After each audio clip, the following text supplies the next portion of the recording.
Welcome back to the Extra History of England. Once again, this spectacular tale will be told by David Crowther from the History of England podcast. And after last week's episode, Zoe and I have been debating all week on who's going to win this epic showdown between Edward and Philip. I'm glad it's piqued your interest. But why didn't you just research the answer yourselves? Well, Zoe not having opposable thumbs is a bit of a page-turning hindrance for one thing. But more importantly, we'd rather hear you tell us what happens next. Well, in that case, you two, allow me to fill you in.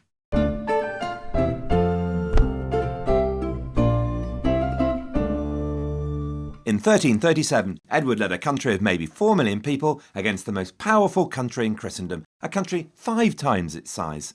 Edward was never to gain a reputation as a stay-at-home kind of lad. He was confident, bullish, aggressive, a warrior. He would bend the world to his will.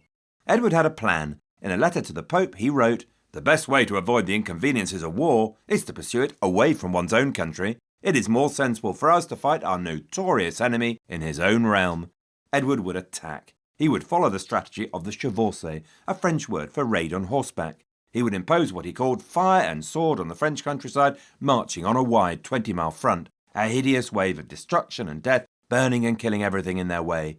His chevauchée would cause enormous economic damage. It would humiliate the opposing Valois King Philip and show Philip's subjects he could not protect them and that they should instead choose Edward as their king. Philip would be forced to come and fight a set battle where Edward was sure he could win, or at least that was the plan.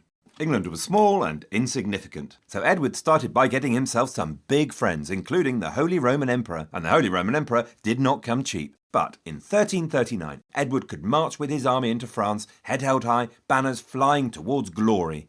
In fact, his banners were flying towards humiliation and failure. The Holy Roman Emperor liked his gold very much. He was less enthusiastic about doing anything for it, such as supporting a balmy English loser. So he chilled out at home, spent a quiet night in with his gold instead.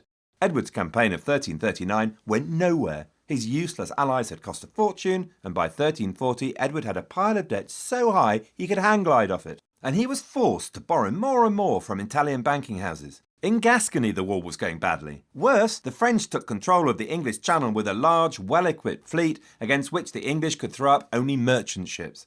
Edward's councillors, his naval captains and his nobles told him he could not break the French blockade, but Edward was angry and would not listen. He snarled at his council, "I will cross, and you who are frightened where there is no fear, you may stay at home." And so in 1340, the King of England, Edward III, against the advice of all his experts, attacked a navy almost twice his size head-on near the town of Sluys off the coast of Flanders. To the amazement of France and all Christendom, Edward won. 18,000 French sailors lost their lives. But while Sluys was a great victory which gave England back control of the English Channel, success on land still seemed a long way away. The only way Edward could get the money he needed to carry on was by Parliament voting him a special tax. So Edward went to Parliament to ask for the money, but Parliament was tired of the expense of Edward's war and refused. But Edward would not give up. In 2 small battles in Brittany, the English achieved stunning victories against absurd odds. Edward had 2 advantages. The first was aggression and superior leadership. Edward was lucky to gather around him captains of extraordinary ability. Walter Manny, a wildly enthusiastic, aggressive and talented tactical commander who would charge into every battle with incredible courage and the battle cry, "Manny!" on his lips. Henry of Lancaster, a cultured man who would write a book called The Book of Holy Medicines, lamenting his misspent youth of wine, women and song and advocating the religious life, who was also a visionary military strategist and winner of another absurdly unlikely victory in the south of France. The Captal de Buch, a Gascon, was the leading cavalry commander of his age. Together, these men around Edward would make history. The second was that the English had taken the rulebook of medieval military tactics, torn it into tiny, tiny little pieces, rewritten the rules, stamped on the tiny pieces of the old rules, ground them into the mud, and danced on them. Every medieval army knew the battles were won by heavily armoured, chivalric aristocratic knights who sat on horseback and who by the sheer weight of their charge irresistibly smashed through any opposition. But Edward made English knights fight on foot. They did not charge. They waited for their enemy to attack them. Archers were set on the flanks and between the units of knights. All other European armies used the crossbow because it needed little skill, so anybody could be trained to use it. English and Welsh archers were armed with the deadly longbow. The longbow was a 6-foot bow of yew, massively difficult to draw and requiring a life of training from boyhood to use effectively. Handily, that's exactly what they had, since in all the villages and towns, fathers and sons practiced every week. The longbow had a longer range than the crossbow, hit like a truck, and could penetrate all but the best plate armour. It had a much faster rate of fire than a crossbow. Each longbow could fire a deadly storm of 6 arrows a minute. Edward would teach the French that the most powerful weapon on the battlefield was a lightly armoured, low-born peasant. But Edward's cause looked lost. His debts were so massive that he defaulted, sending 2 Italian banking houses into bankruptcy. England had now been fighting for 8 years and had very little to show for it, and Edward could find no one to lend him money. Worse still, in 1346, King Phillip of France gathered a massive army and prepared to drive the English out of France once and for all. So Edward did the only sane and rational thing when broke and massively outnumbered. He spent every last penny he had, raised an army, and invaded. He landed in Normandy with a small army and a plan. He would burn and destroy French countryside as he marched north towards Flanders, pulling Philip behind him. And then he'd join up with the Flemish army and with the combined army turn, fight and destroy the French in battle. But as he marched north, he was in danger of being trapped by the rivers before he could meet the army of Flanders, and it was critical that Edward found a way over the River Somme. Desperately the English marched, the French snapping at their heels. Again and again the fords and bridges were held against them. And then one night, as the French were closing in, they found an Englishman living in France, and he told them of a secret ford, marked by a white stone. It was called Blanchetaque. In the dead of night, the English slipped over the ford and were away. But the next day, disaster. The army of Flanders were not coming. The only reasonable thing to do now was to run for the coast, England, and safety. But Edward didn't like to do the reasonable thing, and so at a place called Crécy, without the Flemish, he turned his army to face the French. It was time to fight. To his son and heir, the 16-year-old Edward, known to history as the Black Prince, he gave command of the left wing.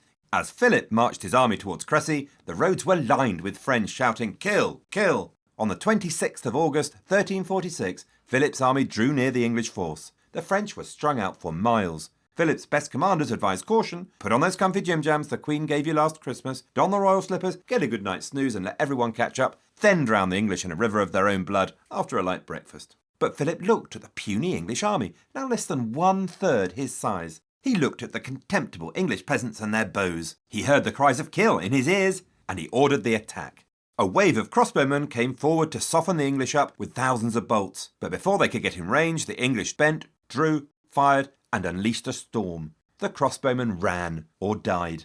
Furious, Philip ordered the cream of French chivalry to attack.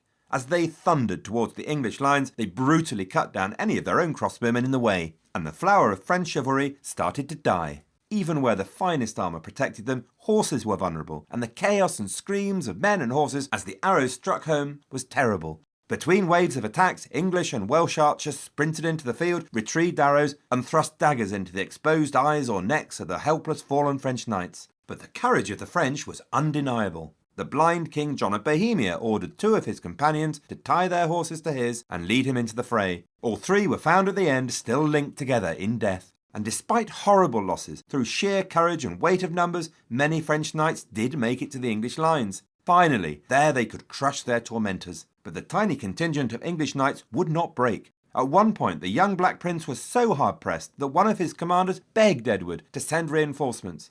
Edward turned to his Good Parenting Guide, Teaching Self-Reliance section. Tell my son this is his chance to win his spurs. The Black Prince was on his own, and the Black Prince did not break.